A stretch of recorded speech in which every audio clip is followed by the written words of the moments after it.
Meet you, Nice Deborah. to meet you too. How are things going so far? Hey, go It's ahead. good. Today's an easy, fun day. Yeah, we got to start a little later, so. Sleep!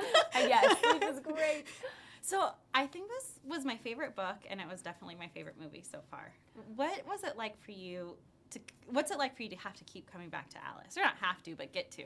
I feel very, very blessed and excited to be able to come back to this character because we do, we have little breaks in between and we can kind of go off and do our own things because the Twilight Saga has opened up all of these doors for us so we can continue to work apart from Twilight. But then we get to come back to this family that we've created. And I think that, because of the success of Twilight, it's become this phenomenon and it's nice because it created this bond between everyone in Twilight because we all, unless you've gone through it, it's hard to kind of understand. So it's nice to have that. We all get along and we don't have to say goodbye. We get to say like, oh, I'll see you in like, a week, a month, whatever. And then me personally, playing Alice is a dream. And we get to keep kind of building on this character of Alice. She shows different things in each movie. Like in Eclipse, she finally gets to show her vampire side, and she gets to show that she is dangerous and a little ferocious, so that was really cool. From the audience's perspective, it seems like everyone's settling a little bit more into their characters. Mm-hmm. It just seems more, I don't know. I don't know if it's because we're getting more used to seeing you guys as these characters, or we're more comfortable for sure. I think in the first one, nobody knew what was going on. It was this independent film, and all of a sudden we had fans, and there was this huge following, and everyone was a little bit nervous, but the thing is, the more time you can spend with a character, the more it's going to develop, and you'll get to know it. But the third one, Eclipse especially, though, you're seeing a lot more of the Cullen family interaction. We're all there the whole time prepping for this battle. Jasper and Rosalie have a backstory, so it's nice to be able to kind of delve into our characters a little more.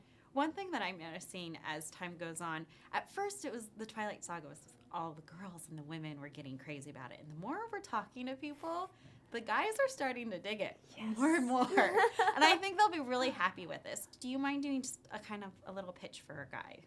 Yeah, absolutely. It's the great part about Eclipse, and you can see it, anyone that's seen the film or anyone that's seen the previews can see that it's pretty much action-packed. You still have a love triangle, but honestly, it's not really so much about that in this one. There are werewolves, there are vampires, there's a newborn vampire kind of murderous clan that's coming to kill us, and we have to team up with these werewolves that we happen to hate to protect this girl. So, I think if you just even watch the preview, it's going to be incredible. And David Slade he's known for doing these dark movies. He did 30 Days of Night, and so he was able to take the Twilight Saga to a new level, I think, of maturity and kind of it's a very dark side of Twilight, this one. At what point did you realize the size of the Twilight Saga? How? I think the premiere of Twilight, when it did so well, I remember I was in Louisiana shooting and I got a call being like, these are the numbers. And I was like, excuse me, what? Are you kidding me? And so, but it's literally, there's something new every day. We just did a convention for the fans for Eclipse, and it's not that you forget, but it's just, I feel like it keeps getting bigger and bigger. There's no getting used to it. It's awesome. Very cool. Thank you so much. I really appreciate it. And I hope the rest of the day